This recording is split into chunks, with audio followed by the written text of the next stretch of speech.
sejarah tidak pernah membuat Anda kewalahan. Tapi, apakah ada hal lain yang bisa? Ya, tentu saja. Hal-hal yang berkaitan dengan keluarga seringkali terasa paling membebani. Dunia kerajaan kembali terguncang. Dalam sebuah acara baru-baru ini, kamera menangkap momen ketika Pangeran Andrew melayangkan tatapan tajam yang oleh banyak orang disebut sebagai tatapan maut ke arah Putri Catherine. Sebuah detik singkat yang langsung menimbulkan kehebohan besar di dalam istana.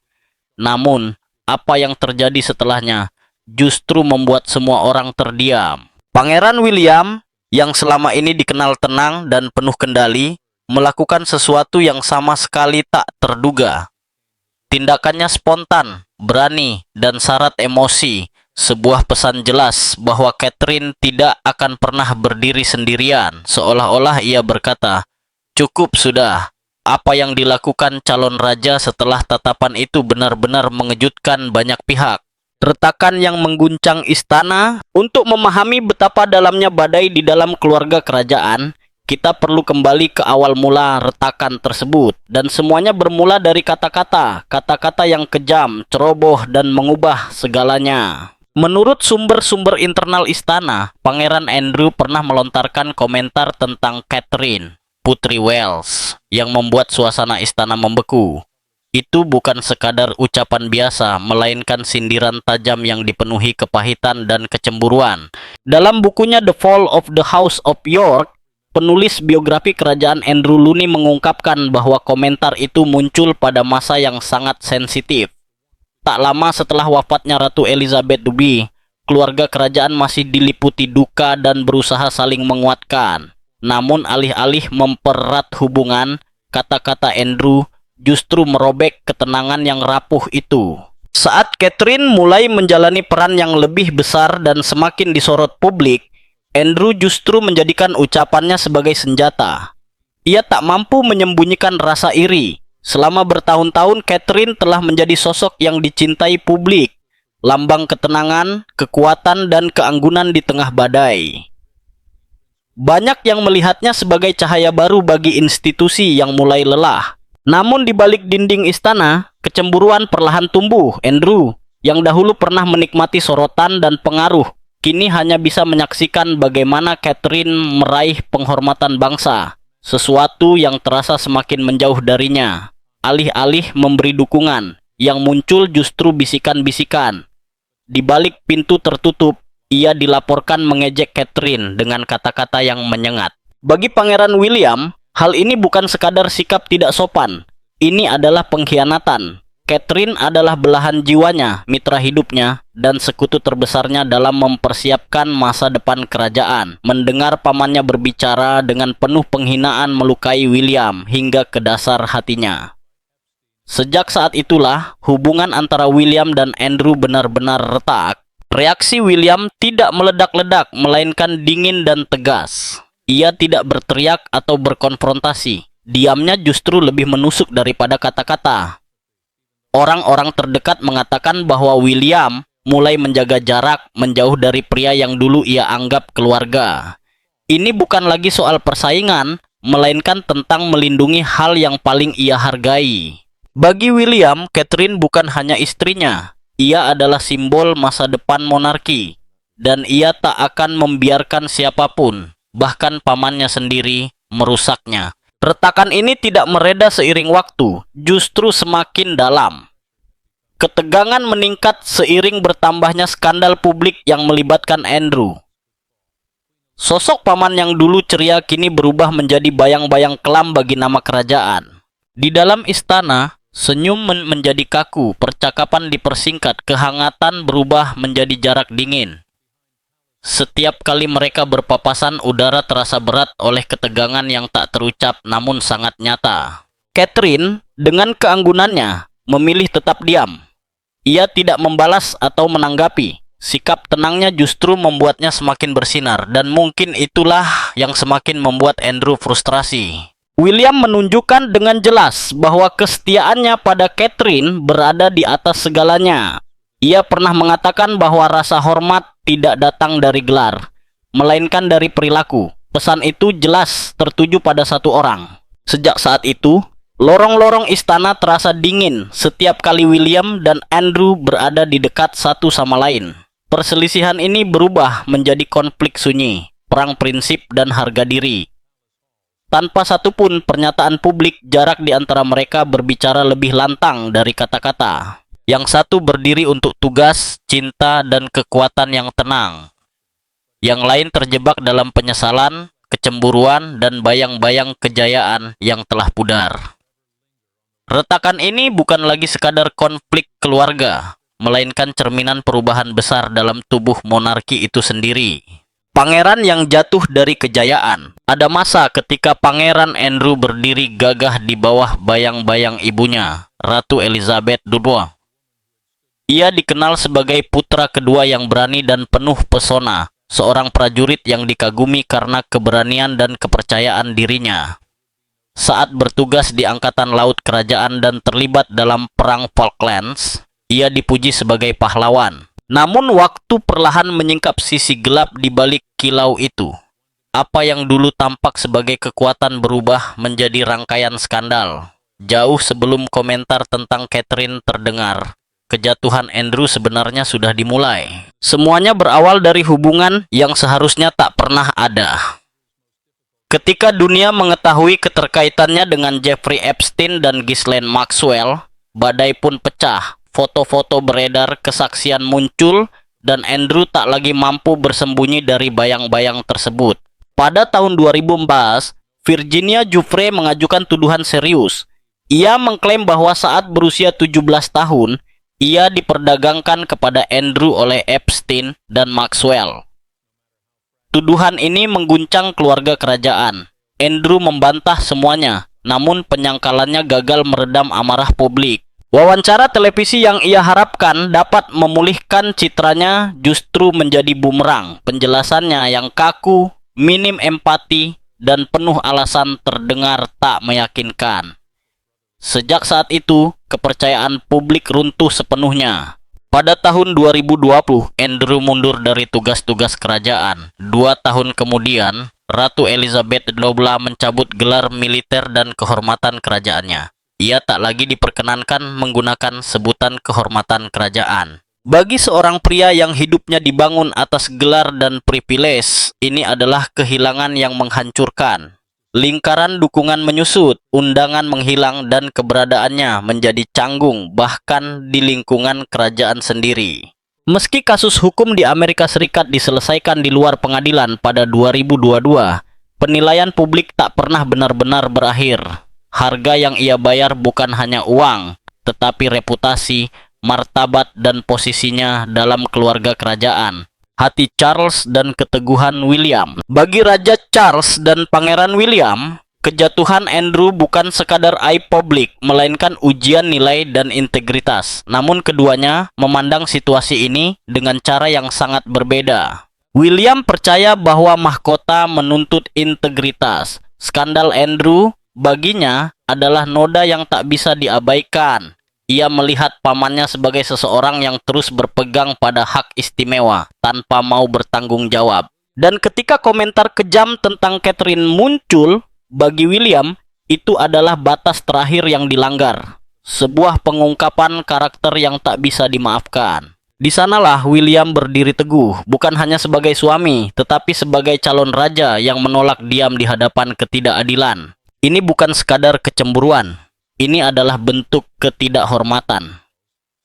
Catherine, perempuan yang selalu berdiri di sisinya dalam setiap keadaan, sosok yang dicintai rakyat, bukan hanya istrinya. Ia adalah calon ratu, dan pada saat itulah segalanya berubah. Benang tipis terakhir yang masih menghubungkan William dan Andrew akhirnya putus. Dalam percakapan tertutup, William dengan tegas menyatakan bahwa jalan pamannya untuk kembali ke kehidupan kerajaan publik telah tertutup. Tidak akan ada kesempatan kedua, tidak ada kepulangan diam-diam. Selama saya masih memiliki suara, demikian katanya kepada para ajudan terdekat, dia tidak akan pernah berdiri di samping kami lagi.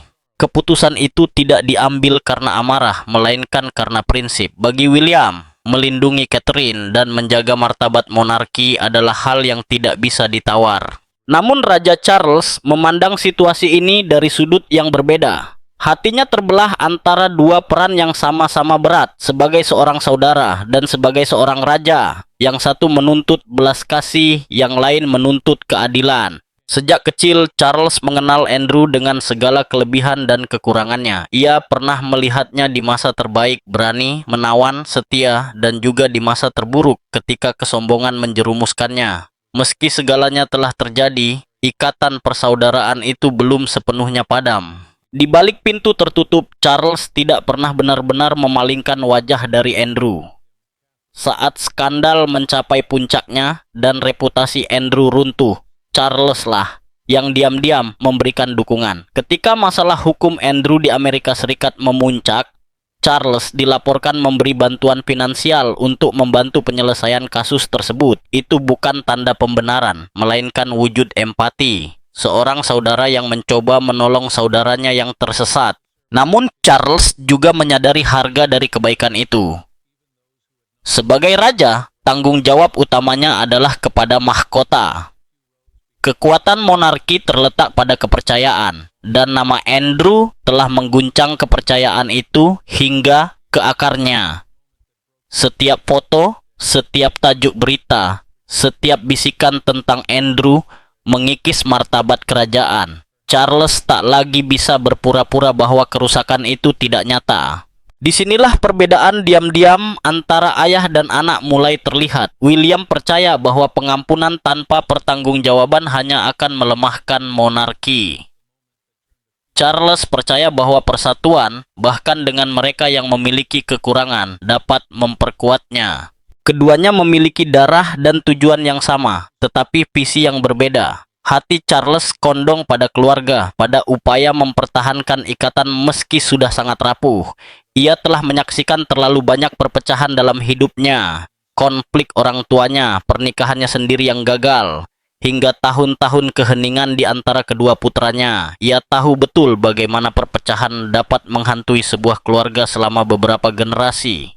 Bagi Charles, memutus Andrew sepenuhnya terasa kejam dan berbahaya. Namun bagi William, monarki yang ingin bertahan di era modern harus tegas, bersih, dan transparan.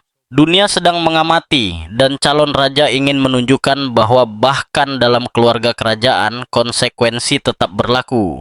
Maka, sementara Charles sesekali menjangkau Andrew dengan isyarat kepedulian sebagai saudara, William secara perlahan membangun tembok.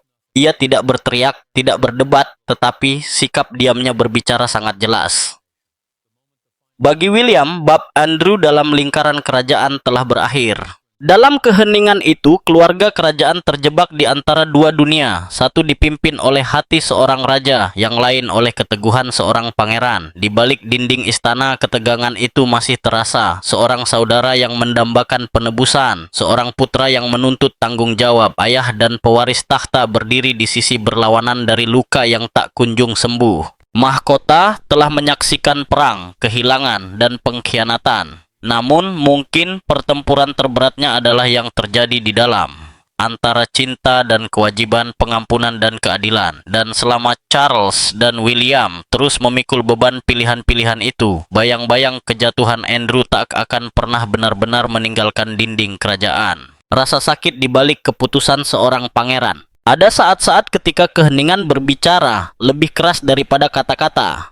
Dan di koridor keluarga kerajaan, sikap diam Pangeran William terhadap pamannya, Pangeran Andrew, berbicara sangat jelas. Di balik senyum tenang dan gestur sopan, berdiri tembok yang dibangun dari rasa sakit, kekecewaan, dan tekad yang tak tergoyahkan.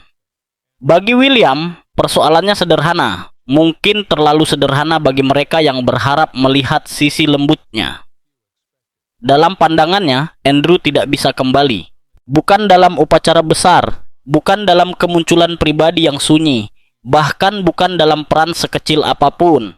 Kerusakan telah terjadi dan tak ada waktu atau penjelasan yang mampu memperbaikinya. Para sumber istana menyebutkan bahwa ketegangan sering muncul dalam diskusi tertutup.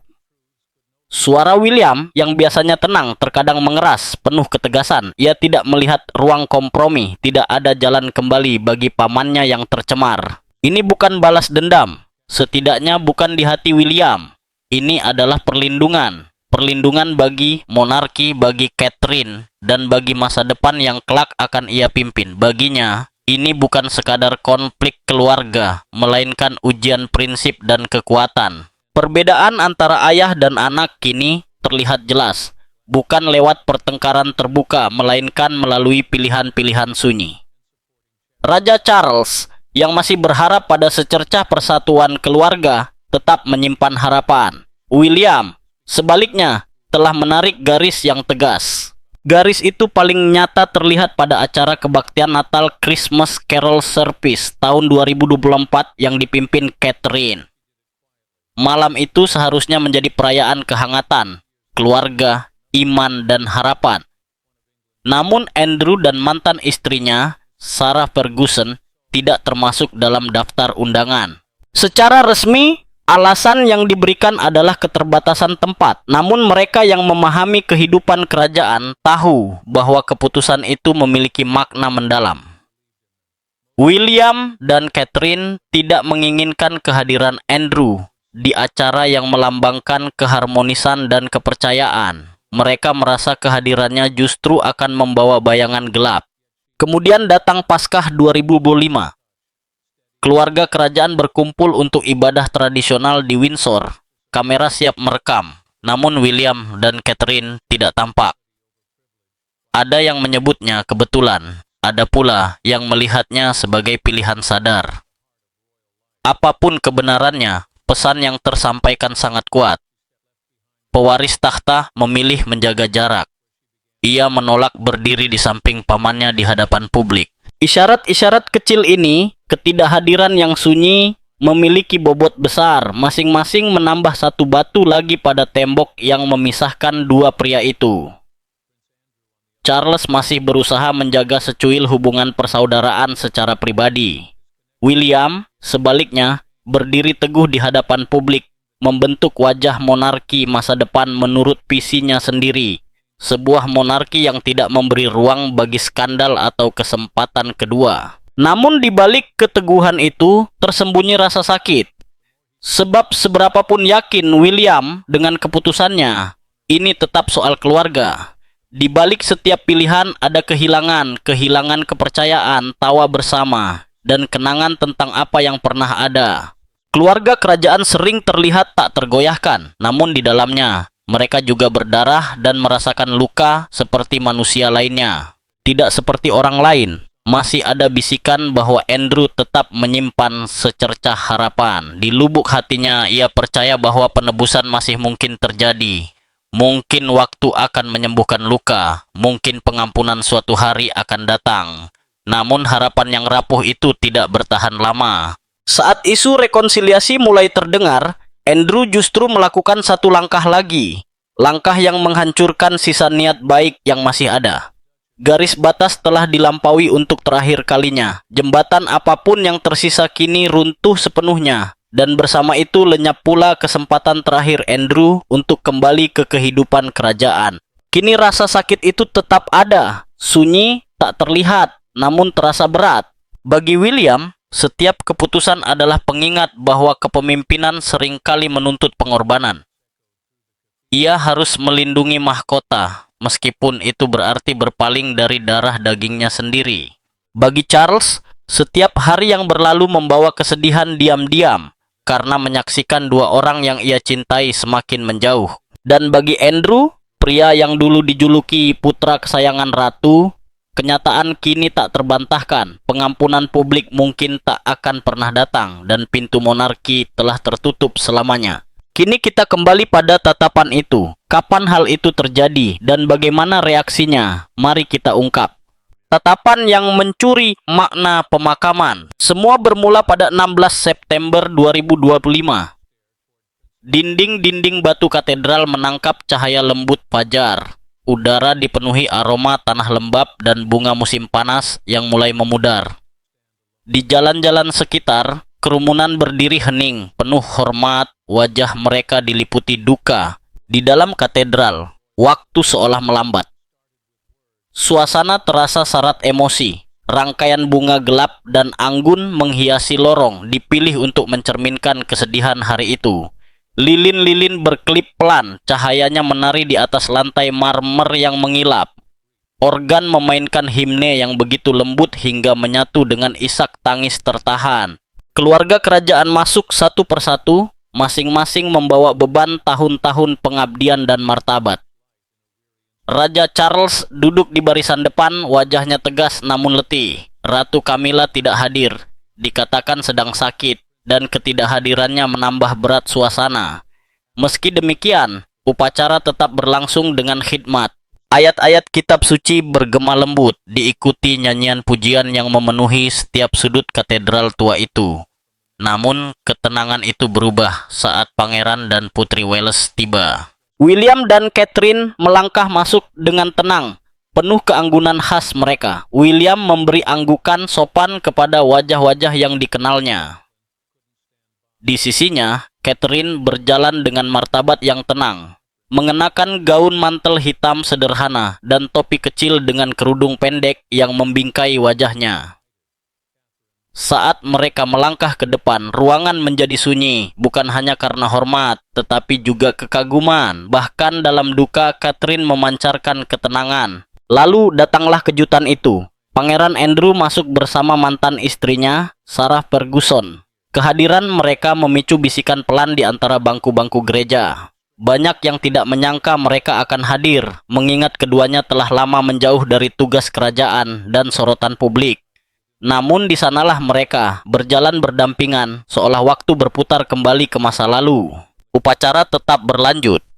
Paduan suara menyanyikan Ave Perum Corpus, salah satu himne favorit sang Duchess. Kepala-kepala tertunduk, mata terpejam. Bahkan mereka yang tidak mengenalnya secara pribadi merasakan beratnya perpisahan. Melodi itu menyelimuti katedral seperti doa. Dan kemudian, di tengah kesunyian sakral itu, sesuatu terjadi.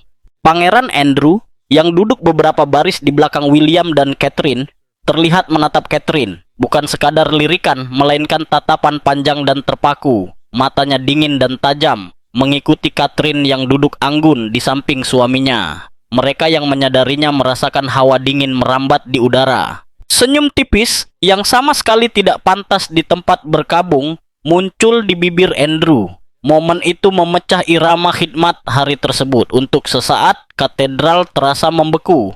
Sebagian orang berpaling, berpura-pura tidak melihat. Yang lain berbisik pelan, wajah mereka menegang oleh ketidakpercayaan.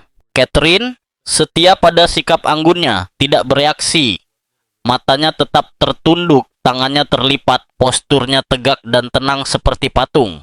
Namun mereka yang memahami dinamika kerajaan bisa merasakannya. William menyadarinya. Ia tidak berkata apa-apa. Ia tidak menoleh. Namun ketegangan di bahunya menjadi peringatan sunyi. Ketenangan calon raja tetap terjaga, tetapi diamnya berbicara sangat jelas. Sisa upacara berlangsung dalam ketenangan yang canggung.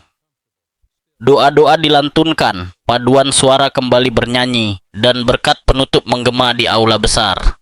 Namun bahkan saat para tamu berdiri untuk pergi, tatapan itu tetap melekat, bukan di udara, melainkan dalam ingatan. Ia menjadi cerita sunyi yang dibisikkan di antara para hadirin, momen yang mengubah sebuah pemakaman menjadi sesuatu yang lain. Saat para bangsawan melangkah keluar, kamera menangkap apa yang tak bisa diungkapkan dengan kata-kata. William berjalan di sisi Catherine, dekat dan protektif. Tangannya menyentuh tangan sang istri seolah menegaskan bahwa ia tidak pernah sendirian. Di luar, lonceng Westminster berdentang perlahan, menandai akhir perpisahan terakhir sang Duchess.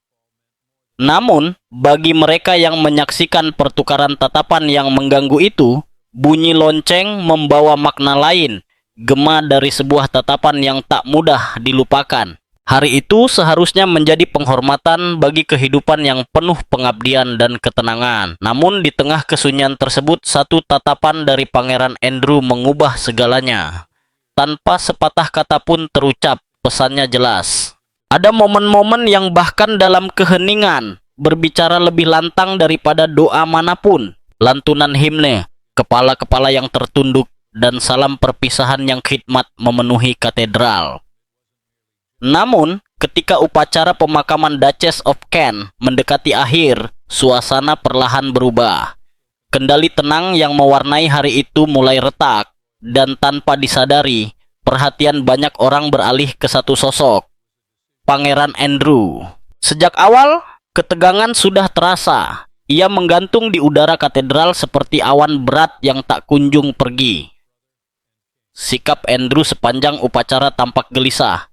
Gerakannya tidak tenang. Saat yang lain duduk diam dengan penuh pengendalian diri, Andrew berulang kali condong ke depan, seolah berusaha menangkap tatapan seseorang. Sarah Ferguson, yang berdiri tak jauh darinya, tampak berusaha meredakan suasana. Sesekali ia melemparkan senyum kecil atau membisikkan sesuatu, mungkin berharap dapat menenangkannya. Namun usahanya sia-sia. Jarak emosional antara Andrew dan anggota keluarga kerajaan lainnya justru terasa semakin lebar seiring berjalannya waktu. Tidak ada permusuhan terbuka, tak ada kata-kata kasar, tak ada tatapan tajam yang jelas. Namun justru keheningan itulah yang paling menyakitkan. Penolakan dingin dan sopan yang terasa lebih keras daripada pertengkaran di depan publik. Saat Andrew mencoba membisikkan sesuatu kepada seorang sepupu, sepupu itu tetap menunduk, matanya terpaku pada lembaran himne. Ketika Andrew mengulurkan tangan, gestur itu diabaikan. Setiap upaya untuk terhubung terbentur pada dinding sunyi yang sama. Namun pandangan Andrew terus bergerak. Matanya menyapu bangku-bangku gereja, berpindah dari satu wajah ke wajah lain, mencari seseorang yang mau menatap balik, seseorang yang masih menganggapnya bagian dari keluarga. Yang ia temukan hanyalah irama doa yang berulang, suara paduan suara, dan kesadaran dingin bahwa ia berdiri sendirian. Menjelang akhir upacara, rasa kesepian itu berubah menjadi sesuatu yang lain, sebuah tekad. Saat itulah menjadi jelas kepada siapa ia ingin mendekat, Pangeran William. Begitu himne terakhir selesai, jemaat mulai berdiri. Suara lembut gesekan pakaian dan langkah kaki memenuhi katedral yang megah. William dan Catherine berdiri berdampingan di lorong, tenang dan berwibawa. Kehadiran mereka menarik perhatian bukan karena gelar, melainkan karena kesatuan sunyi yang terpancar dari keduanya. Tangan William terlipat dengan tenang di depannya. Catherine berdiri dekat, kerudung hitamnya sebagian menaungi wajahnya. Posturnya lembut namun kuat. Andrew mulai melangkah, awalnya pelan, lalu semakin mantap. Langkahnya kecil namun terarah, seakan ia sedang menguji sejauh mana ia bisa mendekat. Sarah mengikuti beberapa langkah di belakang. Ekspresinya hati-hati, matanya gelisah memandang sekeliling. Ia tampak menyadari apa yang akan terjadi dan konsekuensinya. Andrew sedikit condong ke arah William, mungkin hendak berbicara atau menyampaikan sepatah kata. Namun William tidak memberi celah, ia tidak menoleh, pandangannya tetap lurus ke depan, wajahnya tenang, tegas, dan tak terbaca. Keheningan itu sendiri sudah cukup berbicara, pesannya jelas tanpa perlu diucapkan. Tidak akan ada percakapan, tidak di sini, tidak sekarang. Catherine berdiri di sisi suaminya. Kehadirannya lembut namun tak tergoyahkan. Ia tidak melirik ke arah Andrew, tetapi kedekatannya dengan William sudah menyampaikan segalanya. Ia berdiri sepenuhnya bersama suaminya, memberikan dukungan dalam diam. Andrew ragu sejenak, terjebak dalam kebekuan suasana. Ia sedikit menggeser tubuhnya, seolah ingin mencoba lagi. Namun dinding di antara mereka justru semakin kokoh. Keheningan William bagaikan garis yang digoreskan tegas di lantai batu, tak boleh dilintasi. Udara terasa berat, ketegangan yang membuat jantung berdebar bahkan di ruang yang dipenuhi doa. Mereka yang berada di dekatnya menyadarinya. Pemandangan seperti ini jarang terjadi, hampir tak terpikirkan. Ketegangan terbuka di antara bangsawan senior, terlebih lagi dalam sebuah pemakaman. Namun itulah yang terjadi, nyata dan tak terbantahkan. Organ mulai memainkan nada-nada penutup. Peti jenazah Duchess of Kent diangkat dan dibawa perlahan menyusuri lorong. William dan Catherine melangkah maju bersama, tenang dan bersatu. Di belakang mereka, Andrew dan Sarah mengikuti. Jarak di antara mereka tidak jauh secara fisik, tetapi maknanya terasa begitu dalam. Setiap langkah, setiap pandangan, setiap keheningan menyimpan kisah tentang perpecahan yang lebih besar. Di luar, Kamera menangkap momen ketika keluarga kerajaan keluar ke cahaya sore yang kelabu. Ekspresi mereka berbicara tanpa kata.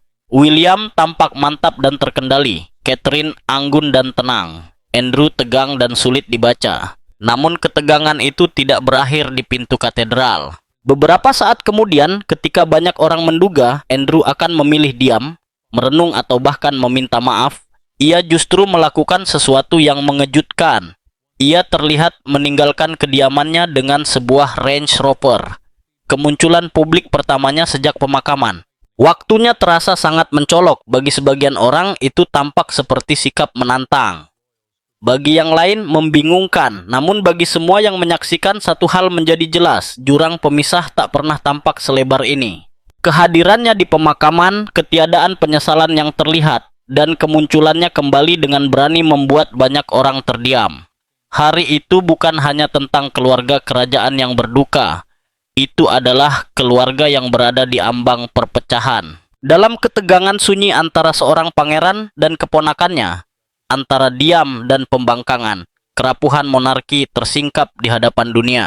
Perpisahan Duchess seharusnya menjadi hari persatuan. Namun pada akhirnya, ia berubah menjadi sesuatu yang lain. Sebuah momen ketika kebenaran yang tak terucap tak lagi bisa disembunyikan di balik senyum sopan dan ketenangan kerajaan. Keanggunan sunyi, Duchess of Kent. Catherine Lucy Mary Worley lahir pada 22 Februari 1943 di Hoppingham Hall, Yorkshire. Masa kecilnya, ia tumbuh dalam suasana yang tenang, dikelilingi alam, musik, dan kehangatan keluarga.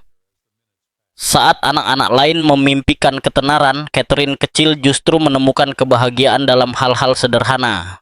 Berjalan lama di taman, alunan piano lembut yang menggema di ruangan sunyi, serta tawa hangat di meja makan keluarga. Sejak kecil, kelembutan jiwanya sudah terlihat jelas. Ia bersekolah di Queen Margaret School di York, tempat ia belajar dengan tekun dan menemukan kecintaannya yang mendalam pada dunia pendidikan. Kemudian di Oxford, ia menempuh pendidikan sebagai guru dengan tekad membantu anak-anak percaya pada diri mereka sendiri. Musik, katanya suatu kali dengan lembut, mengajarkan kita untuk mendengarkan, bukan hanya bunyi, tetapi juga satu sama lain. Kalimat itu menjadi melodi sunyi yang menuntun seluruh hidupnya. Lalu pada tahun 1981, hidupnya berubah selamanya. Dalam sekejap, Catherine menjadi Duchess of Kent.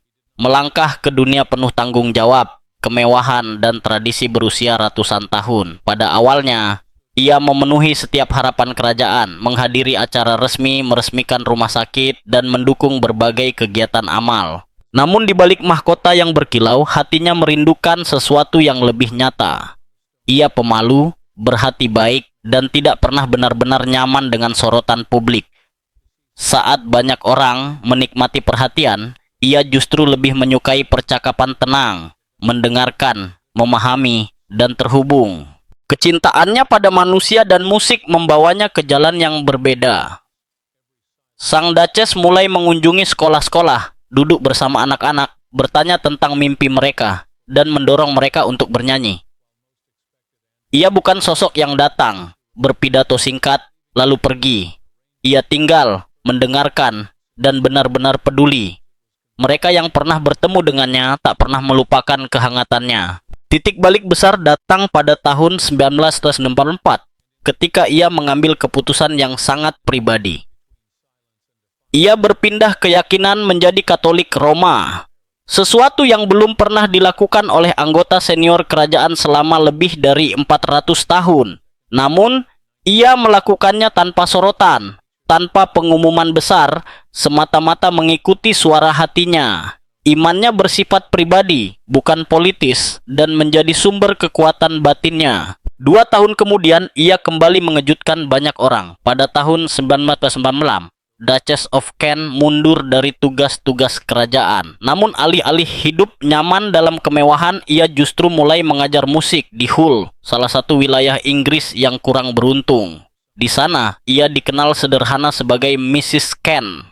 Banyak muridnya bahkan tidak tahu latar belakang kerajaannya. Yang mereka lihat hanyalah seorang guru lembut yang percaya bahwa setiap anak memiliki lagu yang layak didengar. Ruang kelasnya dipenuhi tawa, dorongan semangat, dan suara anak-anak yang perlahan menemukan kepercayaan diri. Dari dedikasi itulah lahir pencapaiannya yang paling berarti, pendirian Yayasan Future Talent pada tahun 2004.